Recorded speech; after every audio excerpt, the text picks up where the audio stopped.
The Bamboo Project Podcast starts in 3, 2. Welcome to the Bamboo Project Podcast. My name is Donivan Gray, the future $10 billion man. On the way to 10 billion, I decided I'm going to help create 1,000 millionaires, including myself. And not by being a guru or selling a course, but by doing the things I already love to do every day and documenting the journey to get there. I figure I'll make all the mistakes so you don't have to. My name is Donivan Gray, and this is how I will turn my life into a living. I like to start off by giving a shout out to all the people rocking with us and supporting the channel. We really appreciate you. We are currently streaming on all major streaming platforms such as Apple Podcasts, Spotify, Google Podcasts, Anchor, you name it, we on it. And if we not on it, we about to be on it. For everyone listening to this podcast and not watching it, you can find us on YouTube at The Bamboo Project. We have over 400 videos on our channel. Coming up on 500. Do you want to learn real estate? We got that. Do you want to lose weight? We got that. Okay. Travel and lifestyle vlogs. Got it. Hair and makeup tutorials. Got it. Basketball. Got it. Turo. Got it. Candles. Got it. It's everything us.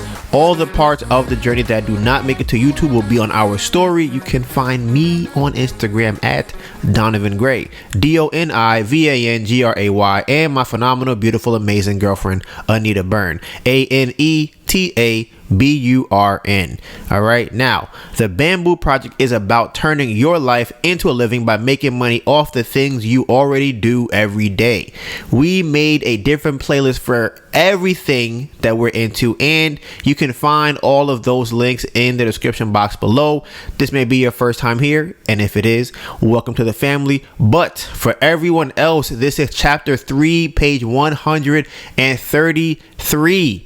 Okay, this podcast has 4 different segments. We have the life update, episode playback, Donovan's questions, and the topic of the day. All video and audio timestamps will be in the description box below. Today's date is Tuesday, October 4th, and it is currently 4:39 p.m. So before we get into the life update, which is segment number 1, we are going to start off with screen time. For everybody who's new, okay, people who've been here, you already know what I'm about to say. If I don't take advantage of my phone, then my phone will take advantage of me. And I cannot have that because I got goals. So I'm working on it. I mean, I look like that for all the old time people that be here. But for everybody that's new, I'm working on it. So yes. All right. So now for last week, every single day, I spend an average of 9 hours and 13 minutes on my phone per day. Damn, that's kind of crazy. First of all, it was a rough week last week. I think I don't know what happened last week. I know what it was. I was binging Mr. Beast interviews. That's what it was. I spent 23 hours watching that. So on YouTube it was 23 hours and 14 minutes. On Instagram last week I spent 10 hours and 20 minutes, and Google Maps I spent 10 hours. Where are we going last week? 10 hours? That's mad hours for me to spend. What do we do? I think we went to the mall. No, not the mall. To groceries. You went with me last week? Yeah, that's 10 hours though. This is for the whole week. 10 hours. I thought we went something. Did I pick up my sister from somewhere? Oh, we did go out with. Yeah. Okay. So on average, I picked up my phone 108 times every single day. The first used app after pickup was YouTube, then Instagram, and then YouTube Studio. Baby girl, what is your screen time for last week? Yeah, your screen time was a choice. Wow. I called you baby girl. You can't say that. Can't say that. My screen time for last week was 5 hours and 32 minutes. You sure? Did you press last week? Or was that this week? You can't, oh my god! You know what it is? You know what it is? Listen. Yeah. We need an asterisk next to your screen time because why? You be on the Switch okay. for 12 hours, and then you be on your phone for the 5 trying to find out things to do on the Switch. for the time that you're not on the Switch. Okay? You think I don't know your body? I know it. That's what you be doing. All right? You think I don't know? That's the only time you spend on your phone is 5 hours to Google stuff to learn about the game Zelda. All right? You're not low. You're not slick. You think I'm gonna be watching you? That's what you think? You think I'm gonna be watching my girlfriend? Okay. Well, you would be wrong. You would be wrong. I do be watching. Well, there, sir. Sometimes I be getting a little lost and confused. And I bet I could be wandering. That's why. That's the problem. Hater. I bet. Anyways, I spent 5 hours and 32 on my phone. Ridiculous. My most used app was Instagram for 9 hours and 34 minutes. Then Google Maps for 3 hours and 41 minutes. Then TikTok for 3 hours and 26 minutes. And then I had 120 pickups. Gmail is my first use, then messages, then Instagram. So yeah, that is mine. Well, you know what's crazy? Like, my screen time was 9 hours, but if I'm being completely honest with myself, in terms of like screens in my life in the house, it's probably closer to I'm awake for I sleep for 7, so about 24 minus 7 will be 17. So yeah, about 17 hours. Right. The whole time that you're awake. Yeah. From the screens, the entire time. We bounce from I think the phone is just kind of easier to track because that's mostly a leisure device.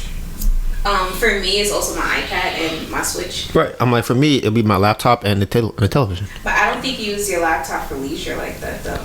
Do you? Leisure? I mean, spreadsheets is leisure. Spreadsheets are leisure. Oh, but you're working. I mean, it feels like leisure to me. Sure. Building a new spreadsheet, I'll be having mad fun. All right, subscriber check-in is 444 right now. So currently, today, October 4th, we have 5,894 subscribers. Okay. Just a side note, I'm looking at the live from last week and the How I Make Candles Part 2. I'm pretty sure that YouTube's algorithm did not like that video because of the heat gun, and I think they thought it was the glizzy. You said what? I would have said the heated device. Right. You know what's funny? I thought about it afterwards. I was just like, but you can't say that word either. You can say gun. I feel like you can. You know what Sneeko is? You gotta say it a lot. You know Sneeko?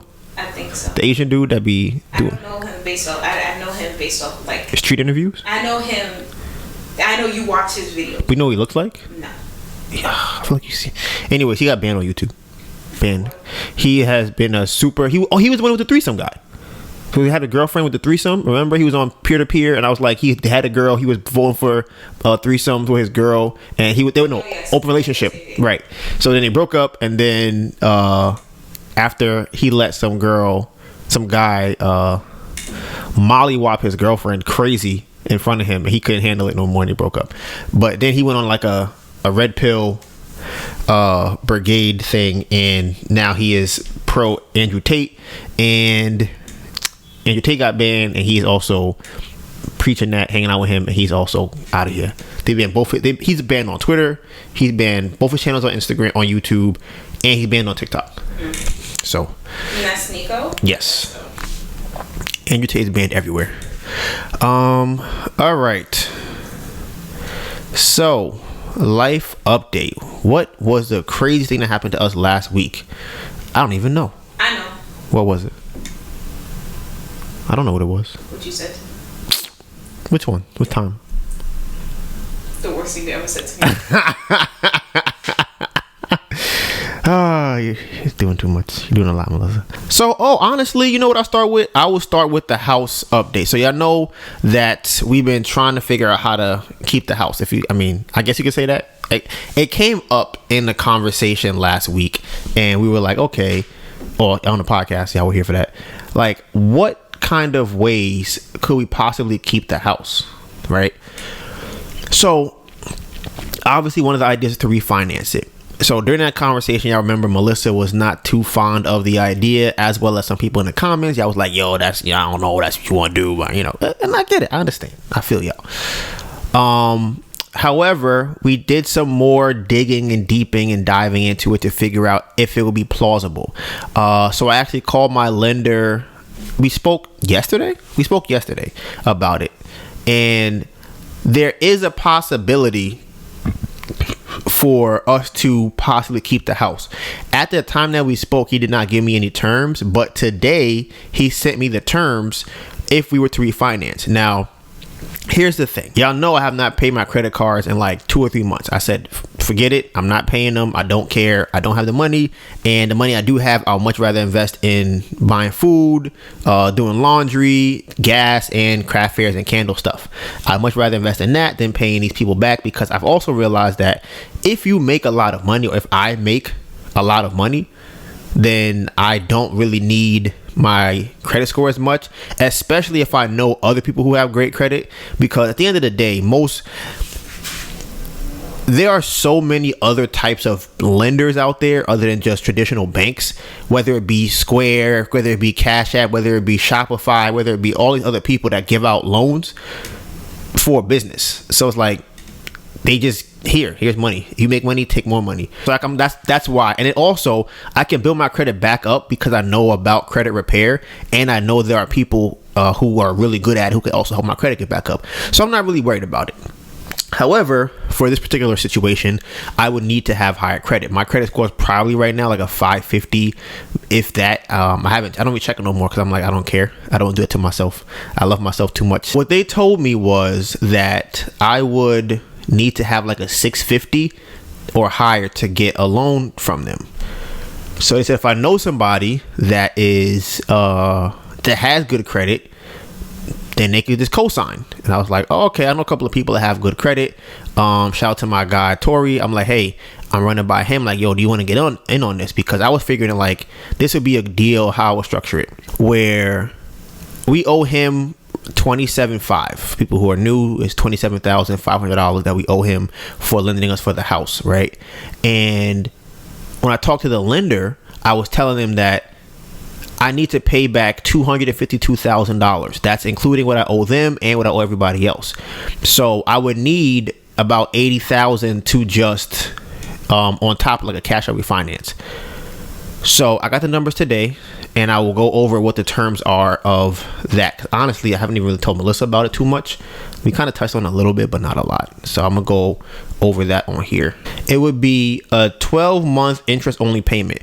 Also, it's supposed to be a bridge loan, so they would pretty much give us this loan until we get a 30-year mortgage. So they would then, this would be 12 months, and on the back end, they would then refinance it once my credit is better, and then they go, okay, cool, we'll just make it turn into a 30-year loan now. Not really fond of the interest-only thing, but that's how that would work. So prepayment penalty is none. It says, what is this? Extension options is 3 months with lender's approval. No one can assume the loan. I would need a personal guarantor. And let's see, the interest rate would be basically 12%. It's 11.99.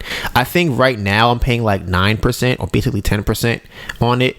And at the 11.99%, my monthly payment would be $2,098.25. Right now, we're probably paying like $1,500, and then because it's usually late, because of we pay it through our YouTube money. So because of that, I guess we get our YouTube money on the 21st, and we try and pay it by then. So it's usually like, they charge like $100 for it or $200 extra because it's late. It's like whatever, as long as we don't default or whatever, they're not cool. Which we did get default notice, but as long as you pay it before it goes too crazy, they don't care. They're still people and they want their money. They would much rather wait a couple of days or weeks to get their money back than have to go through a whole court process to get back the $1,500 or the $2,000. So that's the problem though. The $2,000 numbers is very high because the rent in that area is about $2,200 to $2,500, and we can't really make a lot of money if we were to rent it out. If we were to hire someone to manage it, because we're not going to be there, that would eat up our cost. Just regular maintenance would eat up our cost. Probably, it might cover the insurance and taxes in there, but either way, there's not really much money. The most beneficial thing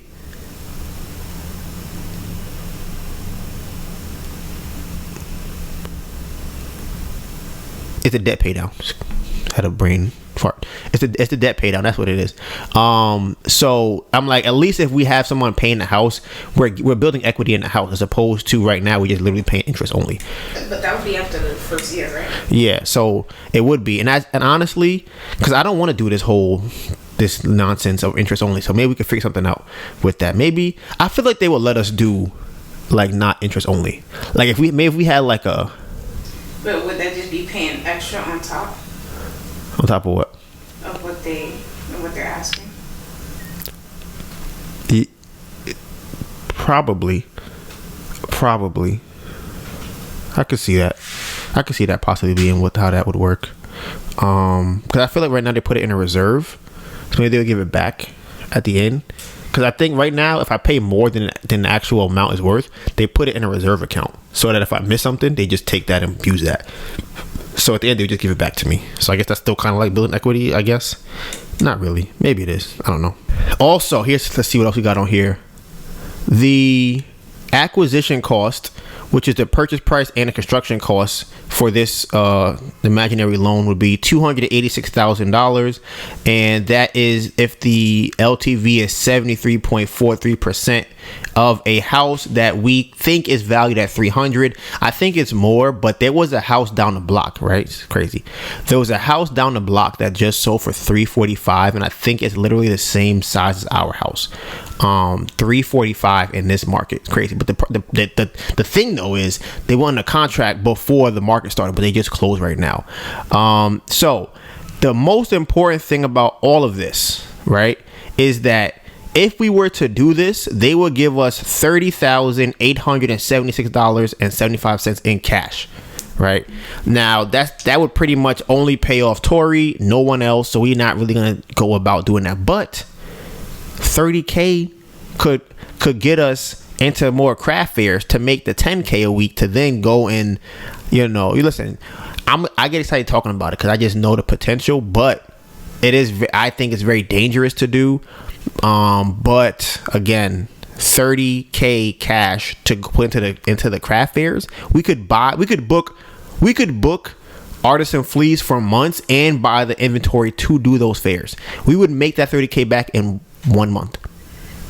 That's crazy. And then the closing costs would be $11,323. So that was already subtracted from before I got the $30,000 cash. Pretty much the deal I would do with Tori would be like, hey, if they give me enough money to pay you back in terms of like the cash out refinance, then you would be the partner for the personal guarantor for the house, and then we would just, if you want some of the money from the rent, you could have that. But mostly whenever we sell the house, I would just give you half whatever the proceeds are at that point. Like you just keep half. So pretty much you get a free house just for using your credit. That's what I was thinking. So we're still trying to figure out the particulars if he wants to do it, if it works for him. He's also about to start developing a lot of new properties. So he was saying that he needs, get you friends that are doing it. He said he needs to make sure that his debt to income ratio it was something else, not debt to income. Well, it's kind of the same, but his debt something. There's another word for it.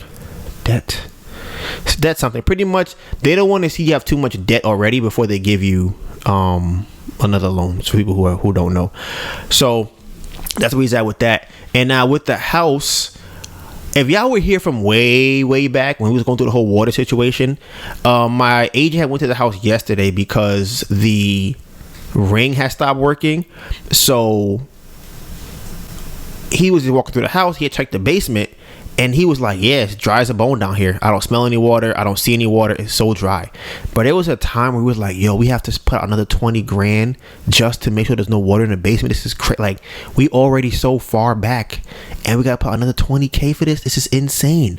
I just think it's crazy that with just a dehumidifier and fixing the backyard and the plumbing and pipe or whatever back there's no water in the basement. That's so crazy to me. Like, that's so crazy. So that was good. And he texted me today and said that somebody has a showing scheduled for next week, or for tomorrow, excuse me, and that somebody is us. We have a showing scheduled for tomorrow. So that's good news to me, just because it's something is happening. I rather it's something happening than nothing happening. So if someone still wants to go see a house, even though this market is the way it is. Maybe it's possible that they go, you know what, I think I might look into this. And if we sell it, listen, we don't want the house no more. Honestly, I don't want it. But I would much rather figure out a better way to have the house than to just be paying interest only for mad long and getting absolutely no benefit from the house. Like, we are benefiting absolutely nothing, zero from the house right now. So if we sell it, we can decrease our income, our debt every month, our expenses. But if we don't have to pay that thing every month, we would be able to pay for crap. Don't get me started. Okay. So I think as far as the house goes, that is the update with the house. We got the person tomorrow, and I think I have my agent. He's about to raise the price of the house. Probably either did he already do it? I feel like he probably didn't already do it. Let me check. He did raise the price of the house. So right now the house is $3,000 more. I told him. So what I decided to do was, instead of raising it only $1,000, I felt like that's not a big enough increase, and it would take it forever to really make any actual movement. Like for $1,000, it would take us 2 years to get to where we started to list the house at. I'm like, that's ridiculous. So I'm like, I think $3,000 is a more reasonable jump. And because the market is shifting, I think it'll play on the psychology of like buyers. Like, dag, if the house price is going up, does that mean that everybody's gonna go up? Because I'm like, this is crazy.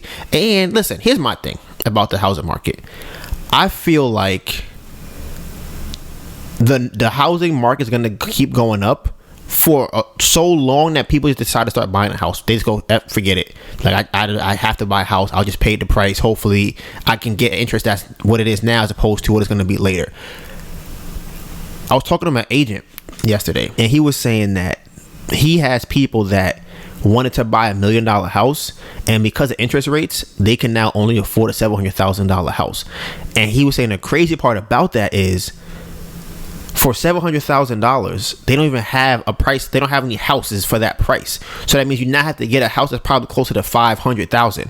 So think about how crazy that is. You have done all this work. You saved up all this money. You done doing all these things, whatever you have to do to get to $1 million or $200K to buy a house, right?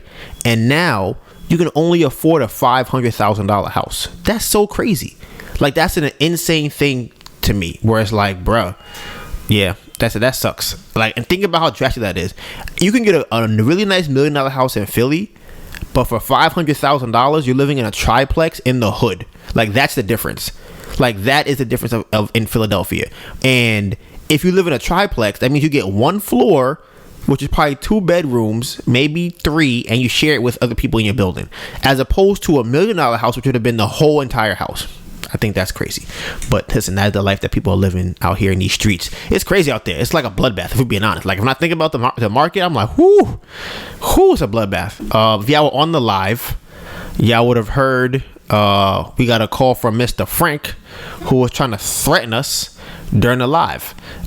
He pretty much has said he didn't watch the YouTube channel. He knows we have candles that are in a spa and we're selling GameStop stock, and he's like, listen, you know I can intercept that, right? And I'm just like, bro, come on now. Like, I'm a little bit more seasoned than that. And one of the things I'm very proud of as an individual is I remember when I went through this whole situation with American Express, right? And I remember sitting in that office, and there was some young guy. I'll never forget it. It was so crazy. He had to probably be at the time maybe like 24, 25, and I think I might have been 21, 22 maybe. So maybe he was 26, 27. This dude had on some expensive suit. He had on like Gucci glasses, a Prada watch, like a Louis Vuitton belt, and he was the lawyer for the American Express. Right. And I remember I went there with my mom, and she was saying, you know, you don't have to pay them, right? You could just not pay them. I'm like, yeah, I know, but I did spend the money. I should pay them back. So I just negotiated a lower price as opposed to paying them nothing. So that experience, though, taught me, like, going through this whole process, what to expect. So I'm sitting in this little tiny cupboard of a room somewhere in Manhattan, right? And this guy walks in. And I'm looking at him like, this can't be real. Like, this is not real life. Like, I don't believe that this is what real life. I'm like, you're not even, like, you are me. If you are you are me with money. Like, not even, worse, because I wouldn't dress like that if I had money. And it was some black dude. I was just like, bro, what are you doing? Like, come on. So here was the funniest part about it, right? So I think I owed like $8,000 or $11,000 to American Express. And I was like, yeah, man, I can't do $8,000. Like, I can't do that number. I can't. He was like, well, what can you do? I was like, well, I could probably do like $5,000 and probably pay like $1,250 a month for I think that was like 4 months, something like that, or 5 months, whatever the number is. He was like, oh man, man, all you could do is just $5,000. Okay, all right. I'm gonna go call my boss and I'm gonna see what he says. This man gonna go in the hallway, right, and come back and go, yep, he said you could do it. That's great. Let's go. All right, sign right here. And I was like, bro, I could hear you didn't call nobody. I was right. You went outside the door. I can see. I can see you, right? Like, you didn't go anywhere. You didn't call anyone. And I'm like, this whole thing is just a facade. So when I hear people like Mr. Frank threaten me about these things, I'm just like, listen, bro. My assumption is one of a couple things. Either he bought the loan from somebody else, because I can't see any of these big lenders chasing down $30K or $20K and going to court over it and having to hire people to call me and send letters. And I got a bunch of messages from different people talking about, we're going to come to your house unannounced, and do you want us to go to your business, or do you want us to go to your personal house? And I'm just like, bro, y'all kidding me? I'm like, y'all have no, like I said in the podcast or in the live, if y'all really want to go to war over this thing, I guarantee you y'all will lose money over this. And I'm, like I said, because I don't really care, I don't have the time to worry about that kind of stuff. I just don't. But if they keep poking me, I might at some point go, you know what, let me see what my options are. Can I sue? How can I sue for harassment? Because y'all call me every day, all day.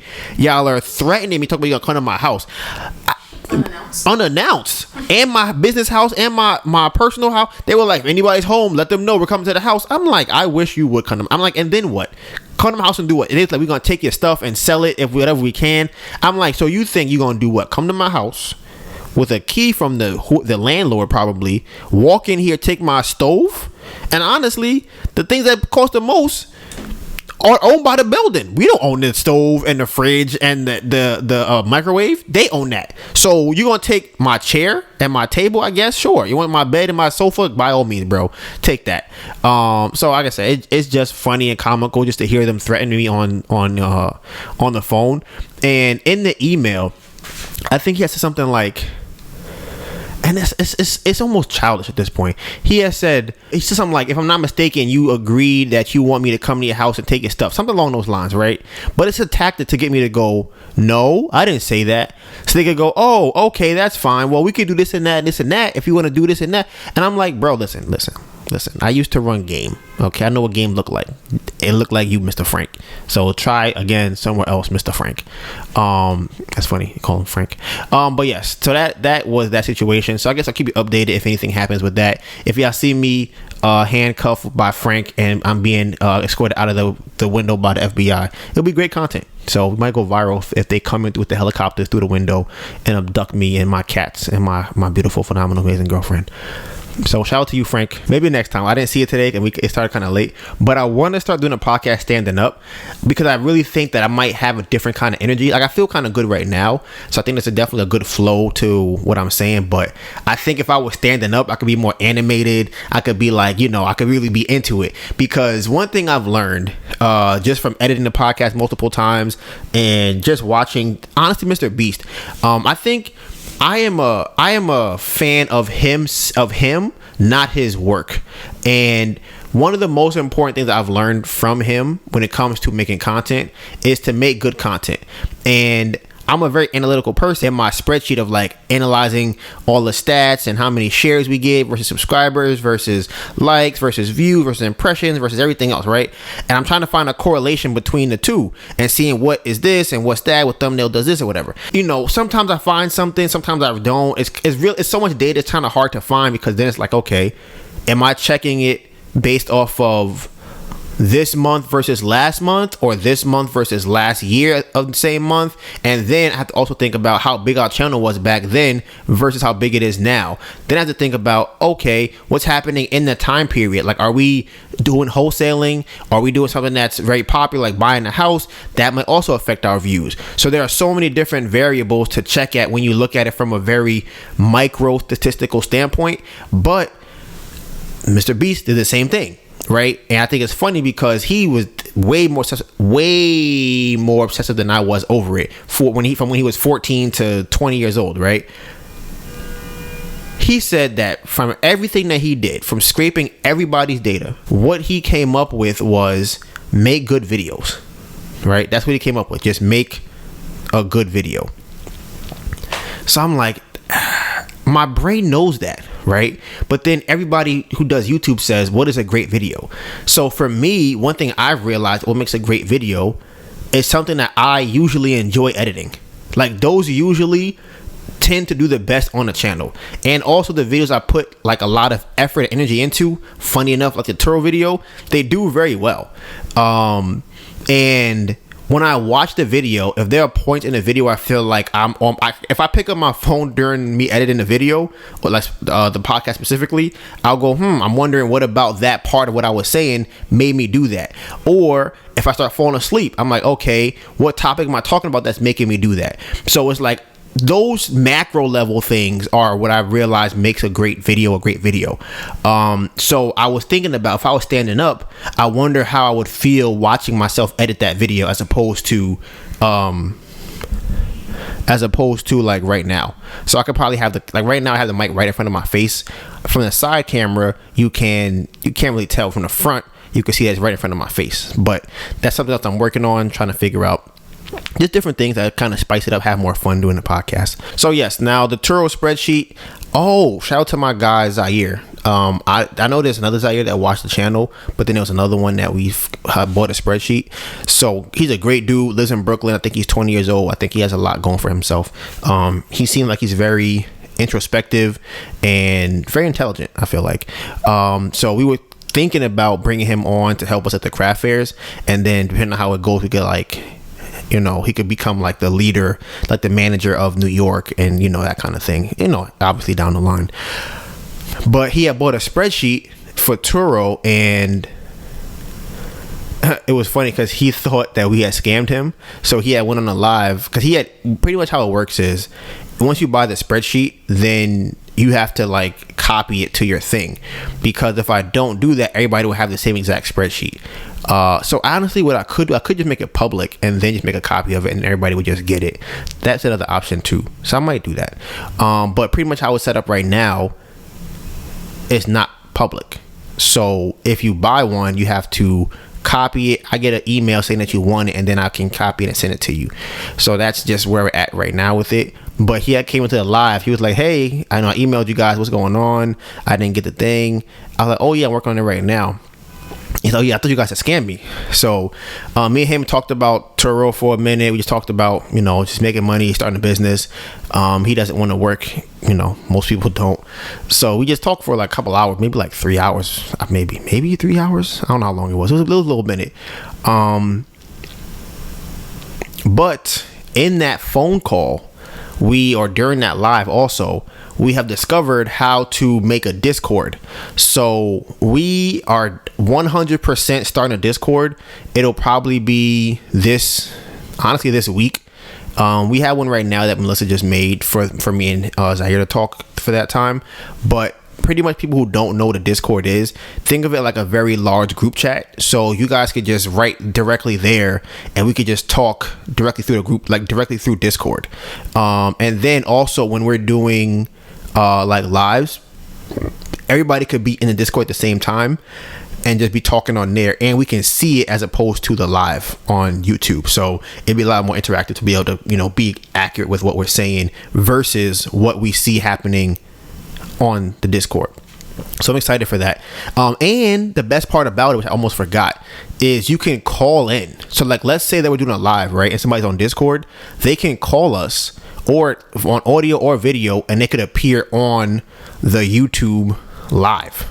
Honestly, that would be fun too. Like if somebody had the candle in their house that bought it, and then they were like on live, and they're like, "Yeah, it smells good." That'd be cool. I'm excited for that. Listen, we working on this. How we working? We trying to get out of this situation that we're in. And we are on the path to get there for sure. Big things coming.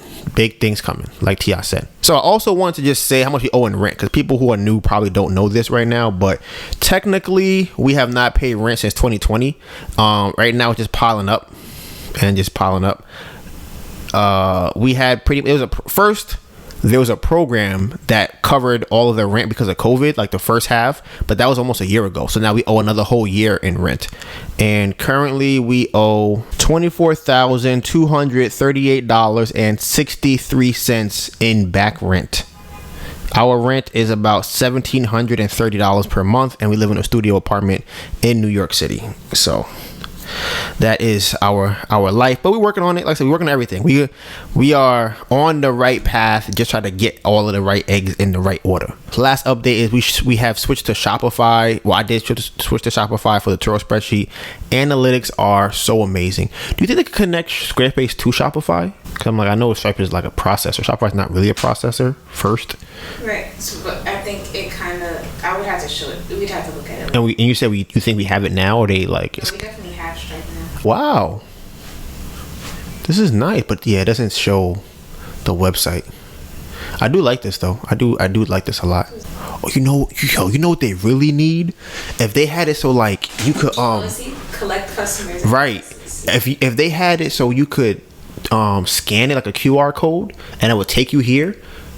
I mean, this is just a link, so we would send it to them. Oh, but we need their number. Yeah, that's fine. But nah, I'm trying to be seamless. I'm like, okay, boom, look at this. That's seamless though. You give me your phone number, you just get 3 something, blah, blah, blah, blah, and then you just get on your phone. Yeah, that is true. That's faster than the QR code, because then you have people that... You're right. You are right. That is take longer. So we might start doing that instead of... Right, that's what I'm saying. This is a perfect thing to get people who's like, yeah, we ran out, or yeah, I would buy it, but I'm going on the plane. Oh, here we go. Buy it, and we'll ship it to you. Listen, that's cool too, but I was thinking more so about emails for when we start doing email marketing, because if we send this, they're gonna it'll probably populate on their phone just by having it on their phone. What you mean? So like if they're gonna get that page on the right?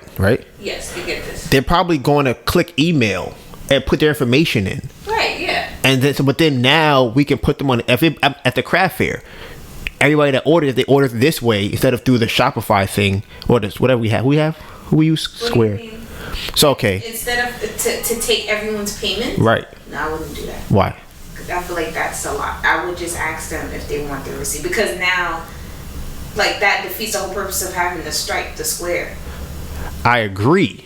I listen. I agree. Square might have a similar thing, but this is another way to be able to email them. I think we just ask them if they want their receipt emailed to them.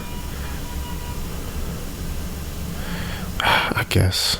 I would do that. I guess. This is like... but I feel like... This would be annoying if I'm trying to check out. This makes more sense if you're trying to mail me something. But that's what I'm saying. This is hard. This is for you to check out only if you don't already have this in your phone. If you do this right now, this would be mad fast for you. What do you mean? If somebody sent you this, you would just show your face. It would your phone number would come up. You're supposed to give me my card, because even if you put your face in, you still have to know your CVC code, and that's different people, different things. Not for Apple Pay. What you mean? Sure, yeah. If you have Apple Pay set up, sure. That's I'm like, I don't know. I think that giving someone your card is better in that transaction. And you could just ask them if they want their receipt emailed to them. As opposed to because I wouldn't want to fill this out. If I try to buy a candle, I would not want to fill this out.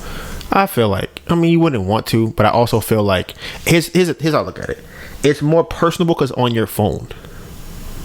No, I don't think so. You saying no? What's part of it? What do you mean no? You fill it out. They have to fill that out. How often do you fill that out in your life? Every day you probably do this. And it's annoying. I don't like filling them out. But if I could give you my card, I'd rather give you my card than fill this out. And I'm pretty sure someone will say that. Like, you don't take card, but they'll probably open that and be like, all right, I think I have cash. I guess. Like I said, I don't know. I feel like maybe if we're gonna ship it to someone, I can see that. I guess. And then, like I said, we can start asking people if they want a receipt, and then take the emails down that way. I guess. We gotta see. I think that this is amazing for whenever someone comes to the craft fair and either they want to buy a candle, but they feel like they. Can you screenshot this and send it to my phone? So I'm gonna put it on so everybody can see it. Okay. I think this is amazing for people who want to buy a candle, but there's not enough space in their luggage or whatever, or B. But I think they be lying though. Huh? I think they be lying. You think they be telling the truth about that? I think some people do. Yeah, some of them might be, right? Yeah, so I'm like, is there some people that be like, oh my, I would really love to buy this, but I don't think I should because I don't want to pay more. So it's kind of like, oh, you can pay for it and we'll ship it. And then, yeah. So I think it's great for that. And I also think it's great for when we're out of stock of something. Because that way they can still buy the candle. It'll just come to them like a week from now or something like that. Yeah. Okay, bro. You might get that thing this week. Right. That's how I'm like. So yeah, so we gotta start utilizing that more. Okay. Episode playback. Something I want to start working on is adding more of my personality when storytelling. It's hard because I forget the details and I don't have the same feeling. So if I'm telling a story and I don't remember it, it's a lot harder to communicate the highs and lows of the story if I'm trying to remember what happened while I'm telling the story. So I would have to pretty much have it written down very detailed, or a very detailed description of what happened in my notes to then remember how to say it during the podcast. But I definitely think, like I said, standing up might help with my personality, getting it more out to do the podcast. And if I'm being honest, I don't think I've ever seen anybody do a podcast standing up. So that might be a first. So shout out to me for setting new trends. I think that these are all episode playback notes that I have. I think women leave for big reasons because they always let the small things go. And I think men leave for small things because they hold on to small things, and that makes them bigger. Right? I feel like when it comes to emotions, and it's something I'm working on, and like I said, I think I'm definitely getting the hang of this a little bit more. Today, me and Melissa kind of got into a little thing about when we should start focusing on online sales versus growing the craft fairs, like how many fairs we're doing. And it's becoming easier for me to drop the anger without feeling like I'm losing in a conversation, or feeling like, because sometimes I don't know if I would say it feels good, but I feel justified in being upset, so I stay upset. And because I might not feel better, this is not really now, but before, because I may not feel as good, how would I put this? Even if I feel good, I will still be like, nah, I was wronged, so I need to feel bad. Don't feel good. You were wrong, Donivan. Don't feel that way. So I just kind of hold on to it. And I think that women are more inclined to kind of, I want to say, let those things go. And by let them go, I wouldn't say mentally they let them go, because women are very petty. I would say just emotionally they probably let them go more. That's my. How you just slide that in there? How you just slide? Slide it in there. How you just slide that women are petty? Men are petty too. People are petty. Don't keep that as a woman thing. Very, very many of petty men in my life. I have never seen a petty man in my life. Not once. Never met him. Never seen him. So that's what I think. Now, all right. I think that, I don't know if I said this last week. I feel like I probably did it. I think that intuition is the sixth sense that people don't account for. And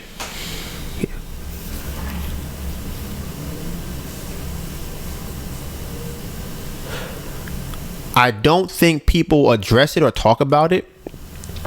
And because I've always said that women have a higher emotional capacity, I think that's why they call it women's intuition. I think that's where that phrase came from, because I've never looked it up. But why would that be a thing? Why would women have a higher intuition? Right? Intuition just means you could feel what's going on around you. Like, hey, something don't seem right around here. I don't trust this. Well, I say this all the time. I think that women's capacity to feel the emotion of other people around them is far greater than men. I just think that because it's not tangible, we discount it and don't put much value on it. And that is, I think, one of the major, I would say, like, I don't know what the word would be, but like major.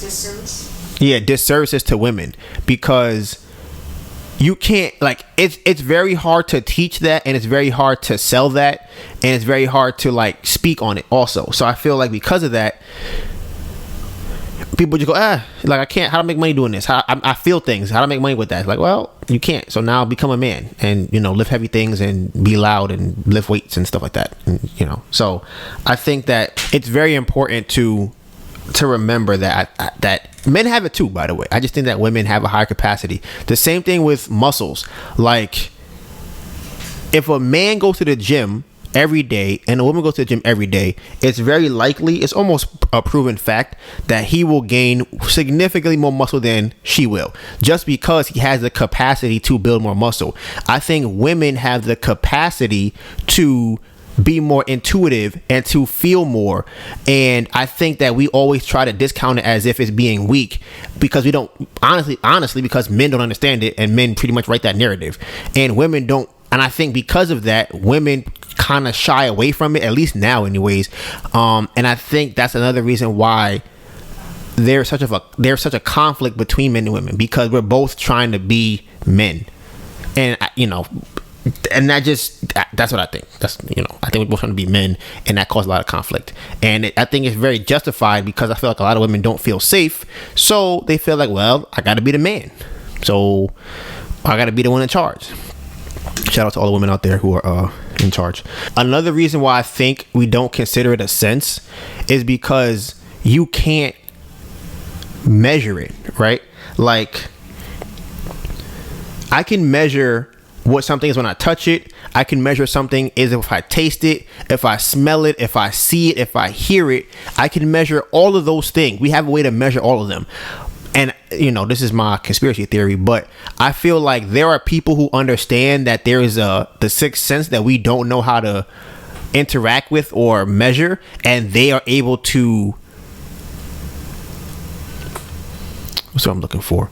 They are able to, like, influence us based off of that sixth sense. And honestly, it might be fear. Like, one of those things might be fear, where they just make you feel afraid of something. It could also be love, where they make you feel like you have it or don't have it. I think, honestly, maybe even fame. I think a lot of those, honestly, maybe it's senses, emotions. I mean, it's chemicals. I think that might be, I think that's a lot of the reason why we don't address the sixth sense. 'Cause if I said right now, what is it? How would you even show it? You can't really. Like, it's almost like mind reading. Isn't that crazy? Like, intuition is like reading somebody's mind. Oh, okay. So, episode playback. So last week, right at the end of the podcast, I was kind of talking about how it feels to kind of open up my nodes or be more emotional and kind of feel what else is around me. And it was so crazy because it happened because I was talking more emotionally about something I was experiencing. I think maybe with my sister, just kind of the week. And when a podcast ended, I could feel that Melissa was scared when I said what I said about refinancing the house. And it makes a lot of sense to her reaction if I look at it through that lens. But in the moment, I didn't realize that. So like I said, I'm trying to get it closer to when the thing happens to when I realize what's actually going on. Because once I realize that is what's happening and that's how she feels, I can approach her from that standpoint and then give her the reassurance that's going to be okay, or this is what the plan is, or this is what I have going on in my head, as opposed to looking at it as more of a, hey, Donivan, I'm challenging your plan. This is what I think, or I want to debate you on this. Because if I think she's trying to debate me on something and she's actually afraid of something, I'm going to keep doubling down, tripling down, quadrupling down. She's going to be like, oh my God, this is not what I want. So I was able to sense that once I started being like talking from an emotional standpoint on the podcast. So I do think that once I kind of lean into the emotions, I'm able to feel more what's going on around me. And then the last thing is, I think that the sixth sense is so powerful that it affects the other five senses. Like you literally need your other five senses to know something is going wrong, and that's your sixth sense. Boom. So all right, finally we kind of get to this for a little minute now. Shout out to Tanisha Davis from Fun and Budget with Tanisha Davis. She has a YouTube channel, that one, and Sitting in a Tree with her boyfriend. Now,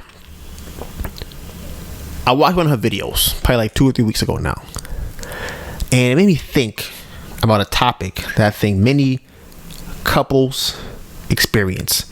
I know some people very close to me that are also experiencing this. If they are listening to this podcast, shout out to you. If a man is making significantly more money than his woman, how much money should she contribute to the bills? And even as I asked the question, I already know. Babe, what's your number? None. If he's making $1 million and she's making $50K, why am I paying bills? Why are you paying bills? Yeah. Okay. If he's making $200K and you making $50K, 200K is a lot for one person. 200K is a lot. That's high. Mm-hmm. That still sounds like I'm not paying no bills. Okay. So now, for everybody who's out there listening, okay, if the woman is making $200K, you paying half. No matter how much. How much should the woman pay? And I think it's very interesting to me that it's almost obligatory for a man to pay at least half, at the bare minimum half, if his woman makes more than him. Right? Yes. However, Yes. Right. Yes, absolutely. Right. If the woman makes less, though, a guy would be seen as wrong for having her pay half the bills. It would be despicable. Absolutely. If I'm making $200K and my girl's making $50K and I'm like, hey, come on, miss, half the bills. I need half of the rent. I need half the mortgage. I need half the car note. I need half of the light bills. I need half of the gas and groceries. People go, yo, bro, you know you make $200K. Why is she paying half? If you a guy, it's like, bro, you let your girl pay for everything, bro? That's crazy. No. Because listen. You want to play certain games, you're gonna win certain prizes. Okay, what games and prizes are those that we playing? Men want to be all the I want my woman to do this. I want her to do that. I want her to cook. I want her to clean. I want her to and all that. All right. If that's what you want for your woman, guess what? You're gonna have to be a man. You're gonna have to be a man. So should I date a woman that makes more than me then? Because can I be a man if she makes more than I do? You can be. Okay. So you should be. So because she doing you a favor. She not supposed to pay. She's not supposed to pay nothing at all. She doing you a favor by what happened by splitting it in half. Because technically, he's supposed to pay all the bills. So if you look at it from that perspective, she doing him a favor. Oh, that's what it is. Okay. Like what? I mean, listen. I feel what you're saying. I think it is. Because that's the thing that men don't be talking about. Which is what? Because men, y'all be feeling like not a man. If I pay half, and I feel like shout out to Tanisha because I feel like she touched on that in her video too. Like or the concept of that at least, where it's like, are you gonna be feeling like a man? Cause don't come at me and say I'm the one that's making you feel like you're not a man. Is that you? Or do you feel like you're not a man because you paying half? Don't put that on me. And then you gonna lead us, right? I'm supposed to listen to you. Yes. With the. Listen, you know how I feel. If I'm dating a woman, how you feel. She should give me all her money. That should be. We should start it off with how much you make. You make 200, I make 50. Okay, now I make 250. That's how this works. I make 250 a year now, and that's how this works. And the reason I say that is just because, similar to what Melissa just said, and it was a video that came out a while ago about this girl who gives her man her money. There's a psychological effect to a woman making more than her man. It is what it is. It won't be avoided. Whenever a woman makes more than her man, she feels like she's in charge. That's just what it is. And here's a problem with it, because I don't think it's. The problem is she leads as she feels a man, what she thinks a man does to lead, right? Which is making her man pay half. That's the problem, because she's leading like a woman leading, not like a man leading. And that's where the problem comes in, because as a man leading, it would be absurd for me to make my woman pay half if I make way more than she does, right? However, when a woman is leading and she has the money, it's like, I'm still a woman though, even though I'm leading, I need you to pay half the bills.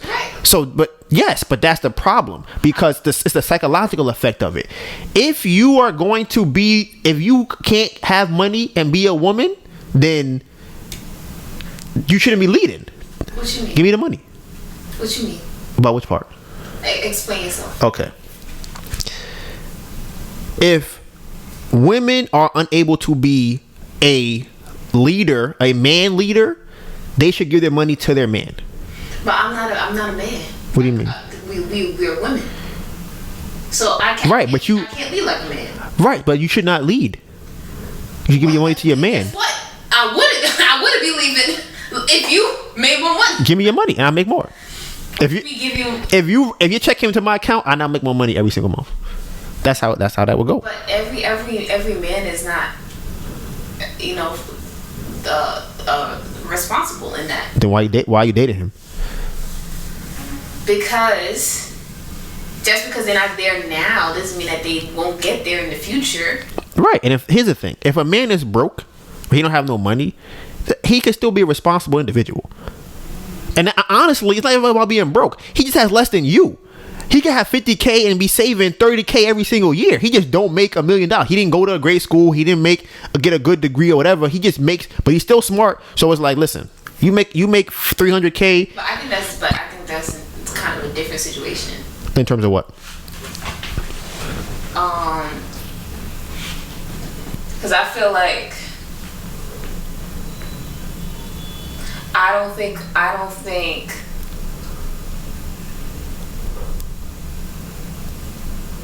Okay, what is the issue of paying half? Do you feel like, what is the issue of paying half? For who? For a man to pay half. It's not an issue with it necessarily. Mm-hmm. It's the totality of it and the dynamic, that if it were to switch, she would not feel that same way.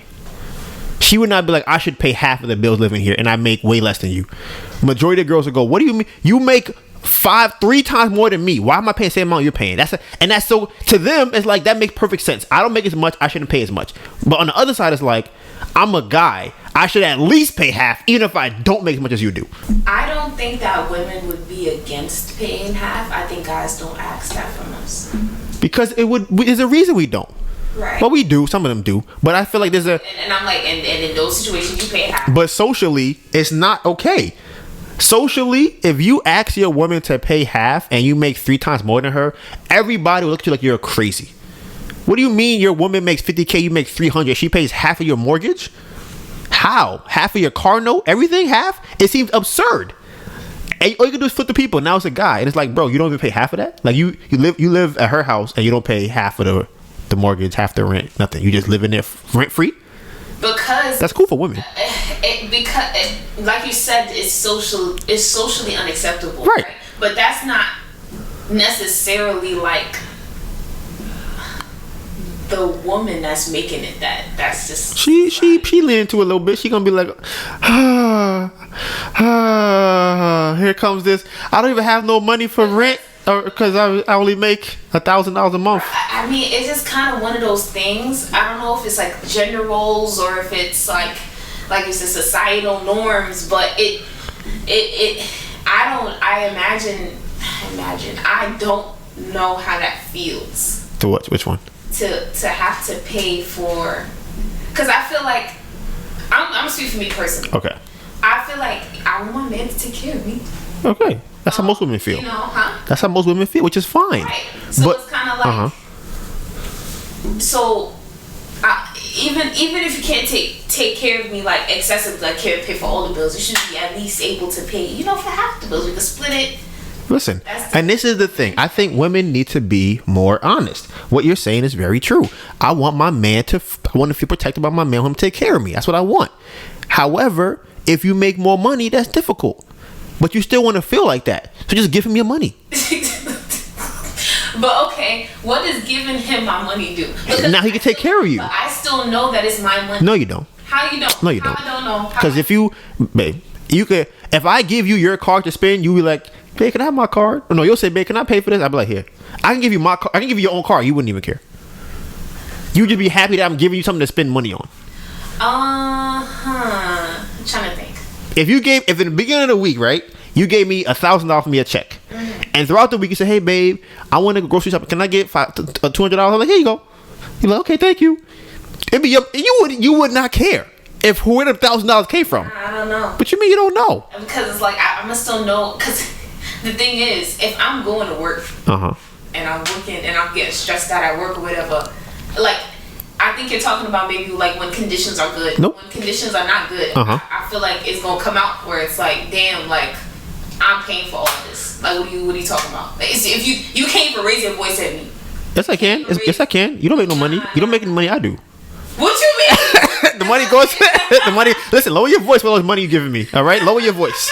Talk so loud. Like, you can't put down no laws in here. Cause I at the end of the day, I know in my chest, in my soul that I paid for. But that's the thing. You don't want to put down laws. You don't want to be that person. So then you won't. Seriously. But why you think that? You not taking. Why do you think that? How are you taking yourself seriously? What you mean? If I have the money, imagine, like I said, right now, if I said, you know what, babe, tomorrow I'm taking you to get your nails done, right? You be like, oh, okay. We will go over there. The money I spend right now, it could have been money from the candle, it could be money from your mom, it could have been money from you found from work from months ago. Who knows? If I gave you $30 right now to go get your nails done, you'd be like, okay, and you will feel great. Why is that? Just because I'm giving you money to go get your nails done. That's literally the reason. That's it. You don't care as long as the man is the one providing the thing for you, which is why women shouldn't work. What? Like I said, that's a tough one. That's a tough one because just because of naturally how I feel, like how I feel like feelings work in that situation, where it's like if I leave the house and I'm going to work, it's raining, it's snowing, it's sleeting outside. Right, but what will be the difference? You were still gonna get stuff. It's not like you won't be able to spend. I mean, you could set up like that where you have to ask, but I guess in some situations they're both working. It's just right, enough. Exactly. And if I give you a credit card or I give you a debit card that we have a joint account in, whatever the case might be, it's the psychology of my man providing a thing for me. That's literally it. It's the psychology of I can go to my man for money. You don't. Your brain. I don't think women's brains think. Oh, honestly, think about this because. Here's a perfect example, right? But it's like where he getting the money from? You think you care about that? You think you care? You think you care I'm getting this money from? You don't care as long as I have it when you ask for it. That's all you care about. Hey, babe, I want to go do this. Do you have the money? Here you go. Here's $200 for that. You just gonna go and do it. But what happens when they don't have the money? When who don't have it? You're not getting it anyways because you broke. What are you talking about? If we don't have the money to go get it, we're not getting it. Whether like what if? Because that's another thing too, where it's like. What if you mishandle the money? Then why are you dating this person? That's what I'm saying. Why? That is a very high character trait for men. How are they with money? I'm telling y'all, that is like top of the list because that is the source of provision for you. If he cannot handle the thing he used to provide for you, what do you think? What else you think he gonna be doing? There's probably not gonna be a lot of good stuff. Like, come on. That, like I said, that it isn't the only one. Because I feel like but that's hard to gauge. What is hard to gauge? How do you gauge why somebody doesn't have money? Because are they building something? Are they? You talk to them. Way to it. You talk. That's the thing. You figure it out. If I talk to a person, right, and I'm like, if I talk to somebody right now working at McDonald's, and they're like, yeah, man, every paycheck I get, I put away 40% because I'm trying to save up to buy this course so I can learn how to do marketing online.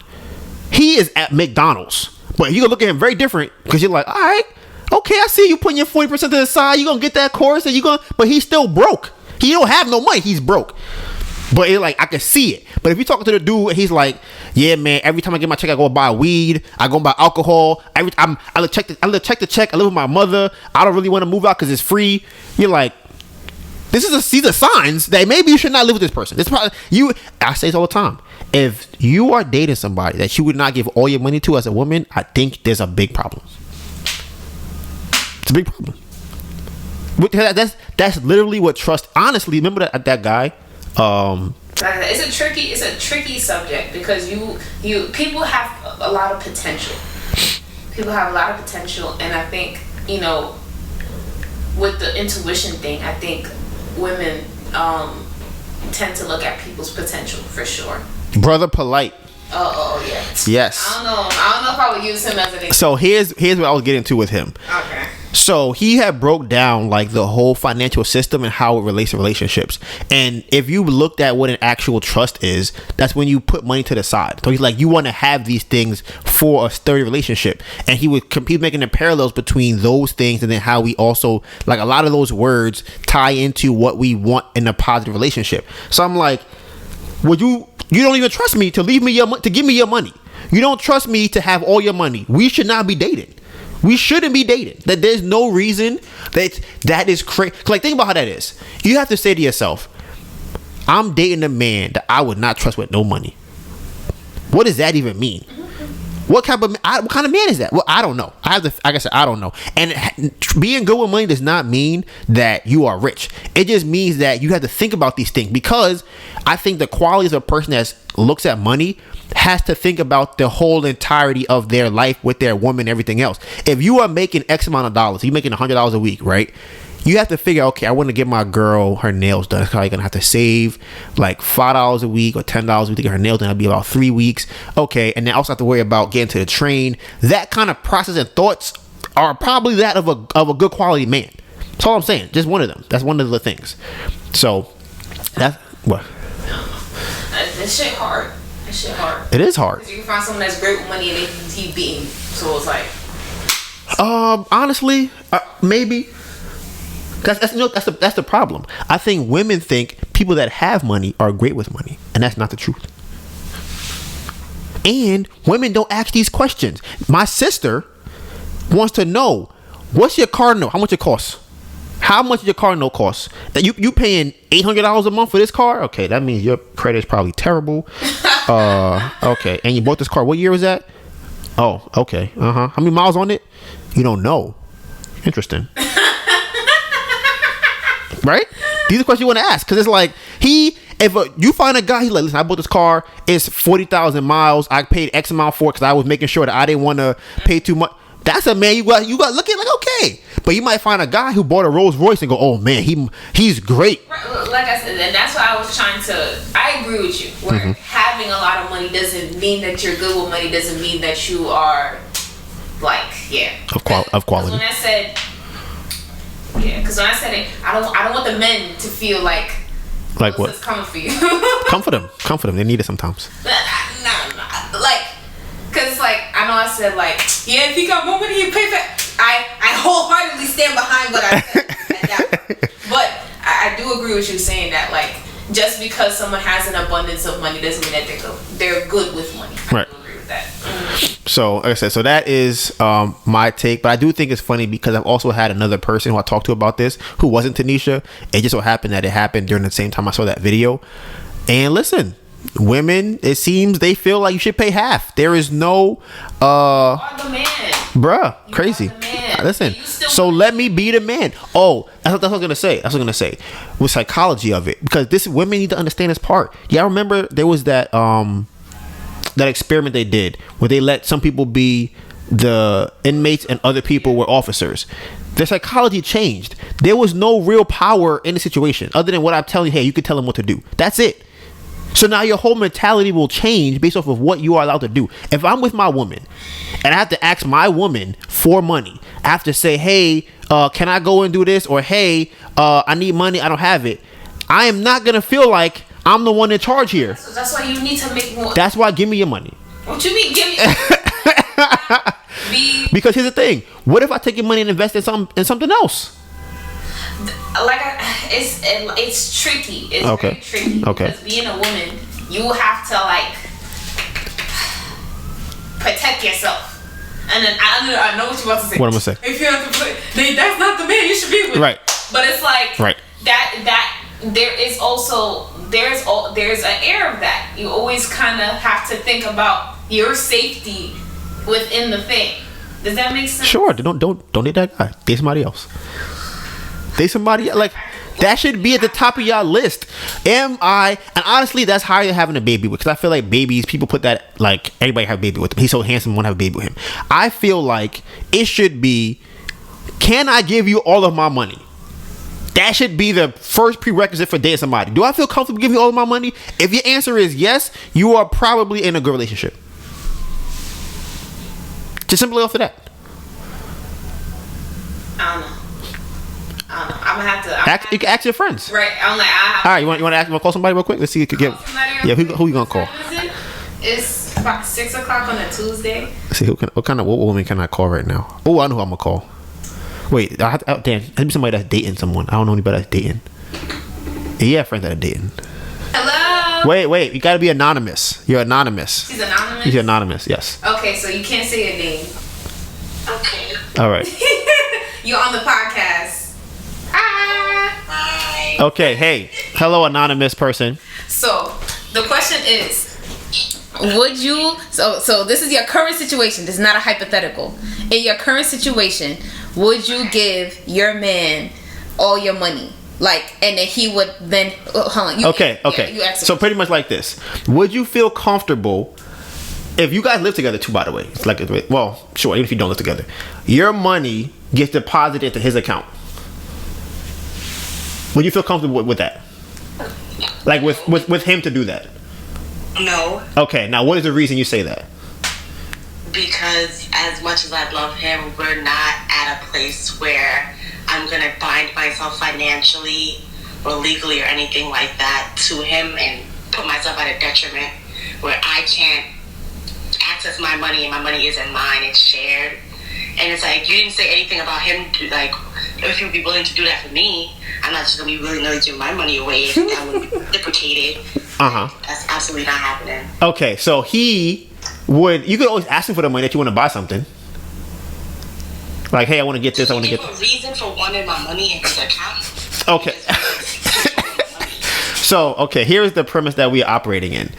That Donivan is operating. Just want to clarify. That I think that how can I put this? I think that women will feel more like a woman if they give their money to their man, right?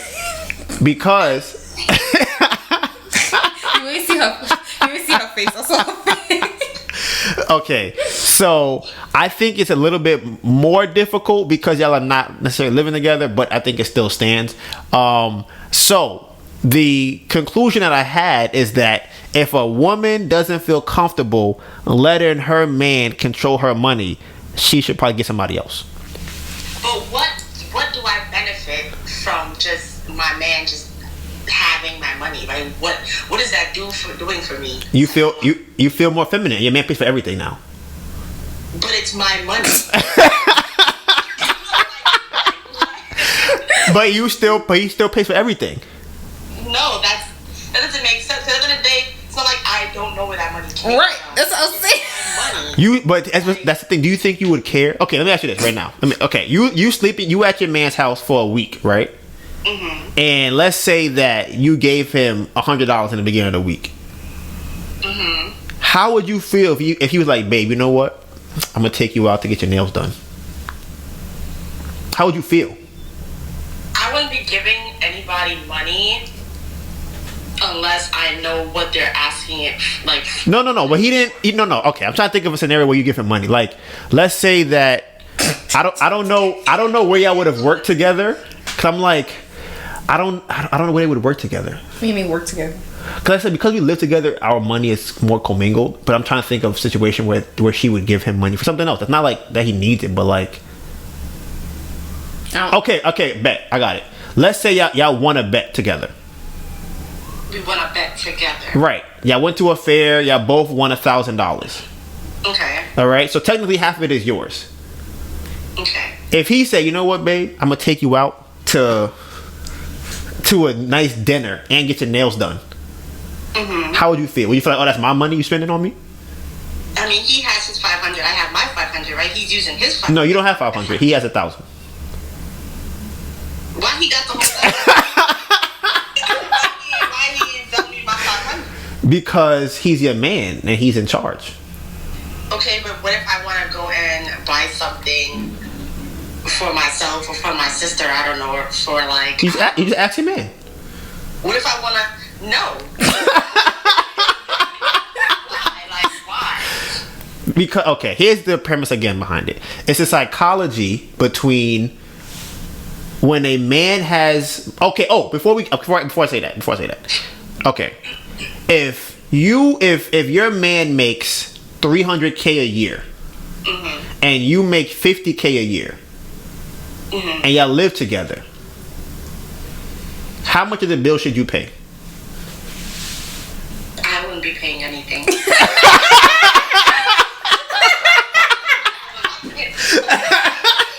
You make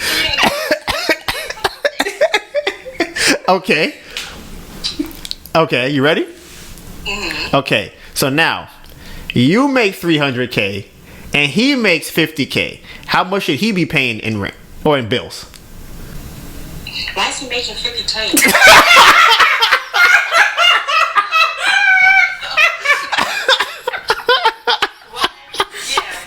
I feel like that's such a extreme cap.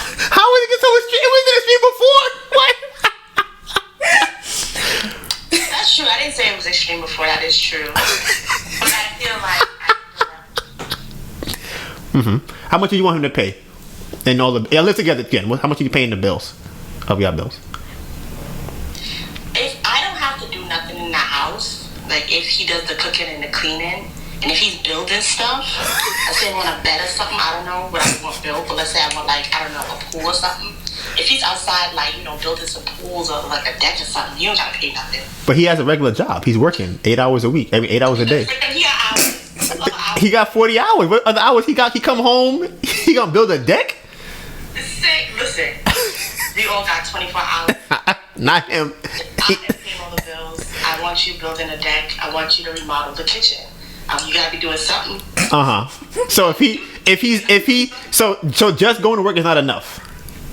Yeah, because I feel like in the other scenario, if I'm making $50K and he's paying all the bills, I'm gonna be cooking and cleaning and building a deck. Blah blah blah. So it's not like I'm not contributing and I'm just He gotta do something. Let's say as a man, okay, you don't want to cook and clean. Build something. I don't know. It's a car. Do something. Yeah, pay the living room. I can't just go to work? No. No.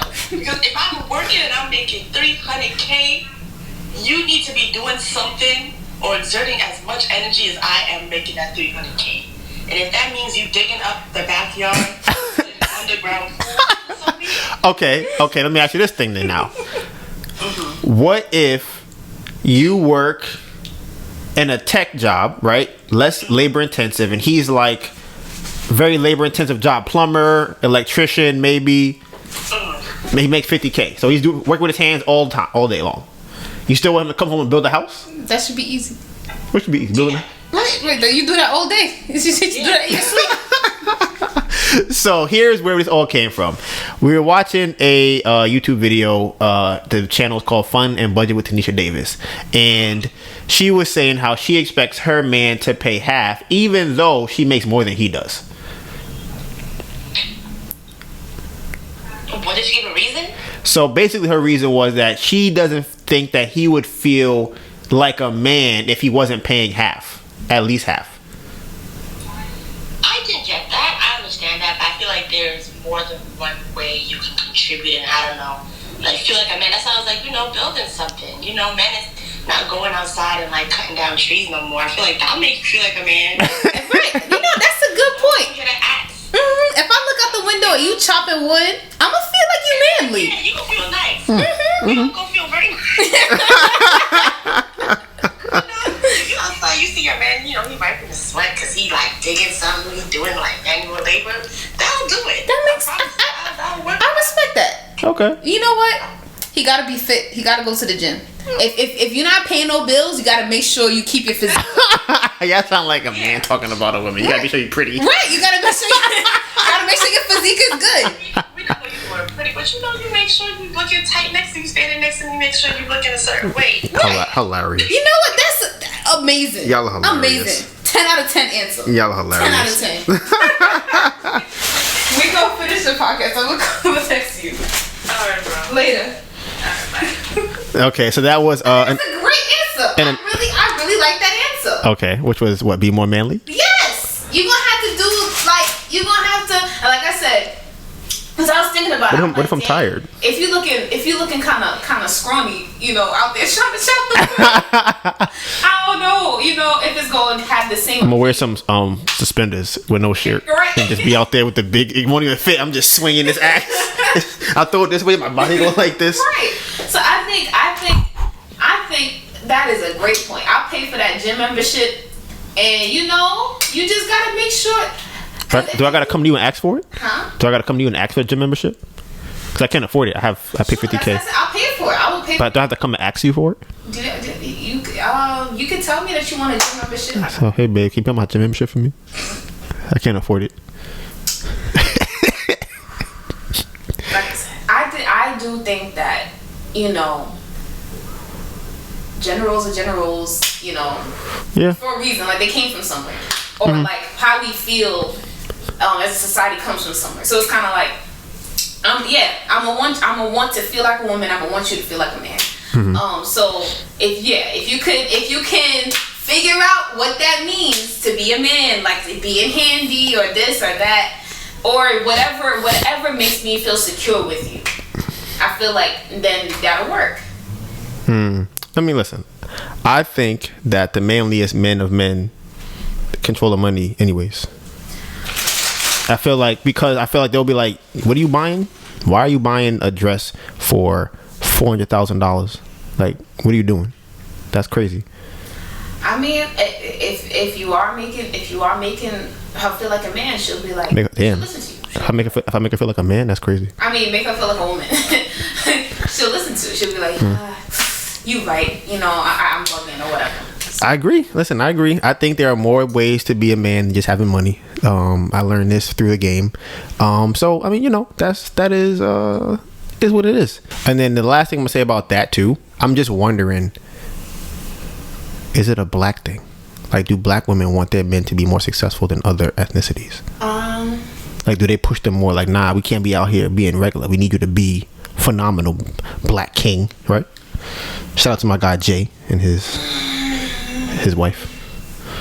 I feel like other races have more of a sense of community. I was thinking about this too, in terms of like, who should have to struggle at what stage? It's like, at what point is struggling required? Should I have to struggle to get my first apartment? Do I lose out in somebody buying my first apartment for me?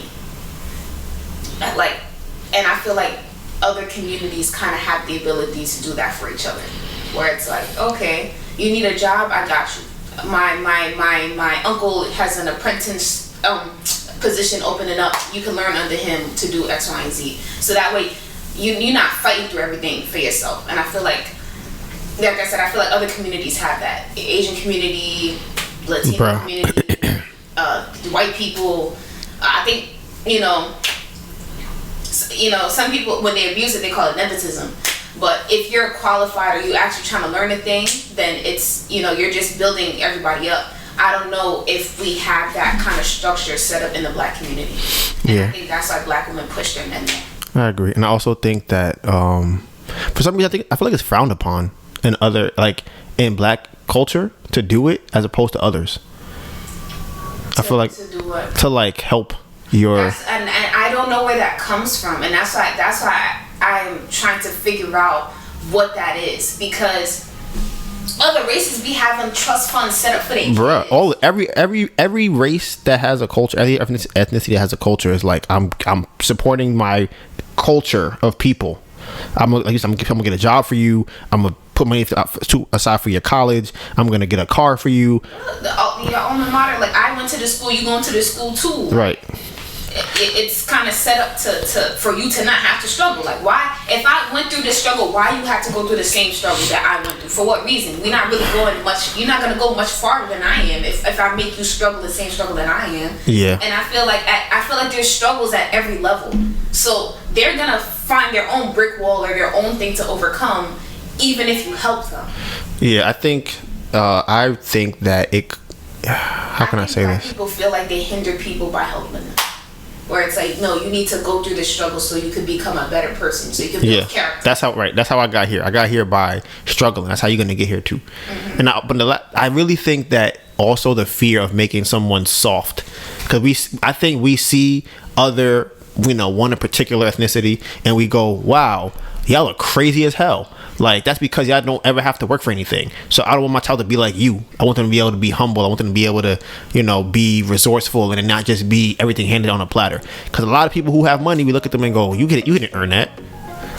So, but I think there's a middle. There is, and I think there's a middle. I don't know what that is though, but there's a middle. You can find all of our behind the scenes content on our social medias. Mine is Donivan Gray, DONIVANGRAY, and my phenomenal, beautiful, amazing girlfriend Anita Byrne, ANETABURN. You know what it is? # Bamboo Project 2022. Listen, man. Listen. This something. We got 5 weeks booked in a row. Next week is weekend number 1. Okay. We're going up. And with that being said, Bamboo Project out.